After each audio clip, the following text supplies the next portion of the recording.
your passport. In Islam, we consider this ahdu aman. This is a sign that I will not betray, I will not violate, I will not harm.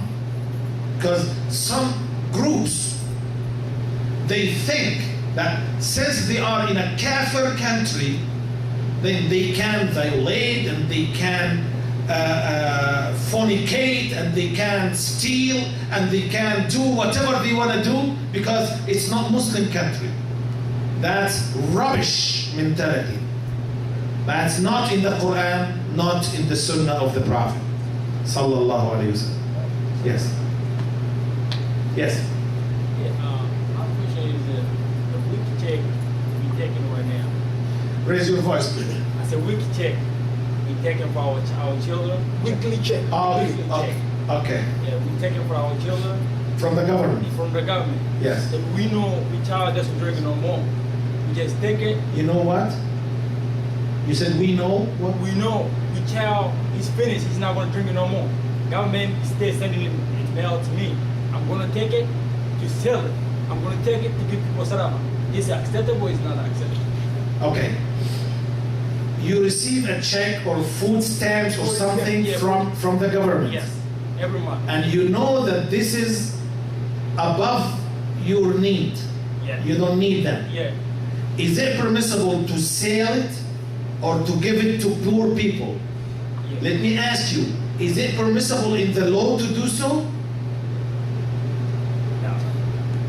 Then it's not permissible in Islam. But I believe there is no harm to give it to other poor people without having money. Just give it. So it's not yours. It's not yours. You don't need it. Then give it to the others. من كان عنده فضل زاد فليعد به على من لا زاد له. Give it to any poor people. But to make business from the food stamps, that's even against the Muslim dignity. Yeah, if you think about it, you will find that they're ashamed of us, ashamed to make business from the donation and the food stamps. The food stamps, that government, they made it for poor people. I know that I have business and I have car dealer and I still take food stamps. That's a shame on us. A shame on us. That's not permissible. You have to inform the government that I'm not need anymore. Yes. Something. Et toi, Allahumma anta rabbi la ilaha illa anta khalaqtani until the end. Is it also classified as Yes, the same thing. It's in Adhkar al-Sabah wal-Masa also, just once. This is Sayyidul Istighfar. The Prophet ﷺ said in the authentic hadith, Sayyidul Istighfar, أن يقول العبد اللهم أنت ربي لا إله إلا أنت خلقتني وأنا عبدك وأنا على عهدك ووعدك ما استطعت أعوذ بك من شر ما صنعت أبوء لك بنعمتك علي وأبوء بذنبي فاغفر لي فإنه لا يغفر الذنوب إلا أنت. This statement, this dua is the best way for seeking forgiveness from Allah. So say it once before sunrise and once before sunset.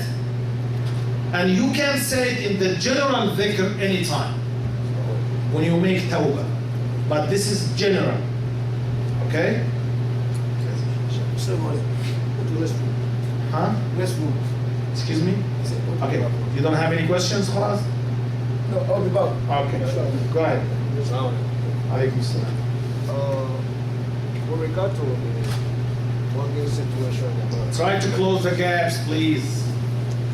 Close the gaps. the mortgage situation. Sportsmen who lay down and stretch themselves, no need for stretching. You're mashallah, all mashallah, strong and young, mashallah. The mortgage situation. The mortgage, yes. We all know it's haram. And how we think about an alternative. I know there's a lot of maybe Islamic financing or mortgage. But one of the simple way how we contemplate over is maybe to have a group of Muslims together where they all will put money together and try to buy a house for one another, one after another.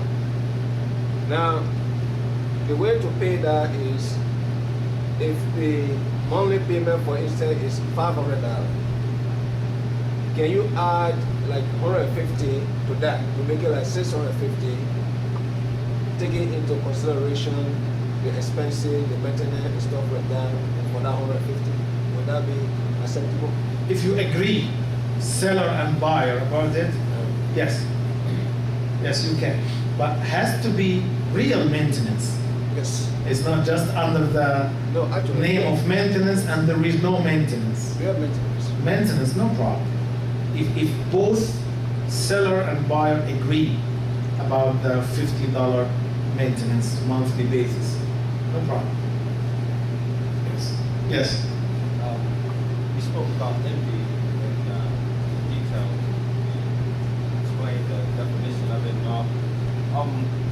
Does that fit in the same category as jealousy? Yeah, jealousy is a different word, and it's like describing some kind of envy. Jealousy is describing some kind of envy sometimes, but jealousy sometimes it's a very good thing. The Prophet ﷺ said, "Man la ghayrata lahu la deena lahu." Whoever has no jealousy, he has no deen, no religion.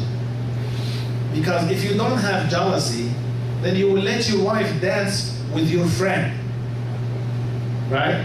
If you don't have jealousy, you will not have jealousy for the ummah, for the dignity of Muslims. If we see some sister with her hijab and some kafir humiliating her,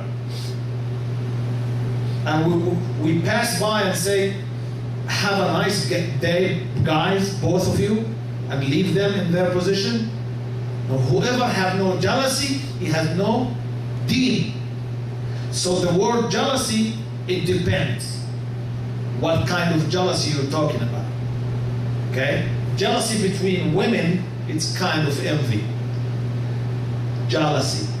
When the women become jealous from the other woman, because her husband bring her such and such, and my husband does not bring me the same. This is envy. So it depends how we use the word jealousy. Question? Yes. The question is about khushu. About? Khushu, concentration while salah. Okay. People like us, those that don't speak Arabic, that do not understand what's being recited, what can we use to concentrate more? Because sometimes you think... Easier for the shaitan to let them outside of the focusing because they don't understand Arabic. I'm with you. But he's talking about the khushu', concentration in the salah, focusing. Okay? If I don't understand Arabic, how come I will have focusing in the meanings of the verses? Actually, I add to your information that those who understand Arabic also, most likely, they don't focus in the meanings. They say, Allahu Akbar. It's not only the Arabic language. Arabic language is a key. But if you have the key and you don't open the door, you will never enter. But Arabic language is the key. What can benefit from your question is, say it, I will say it, and you have to understand it as is. Okay? I'm not claiming that you have to learn Arabic to go to the Jannah. You can go to the Jannah without learning Arabic. But you cannot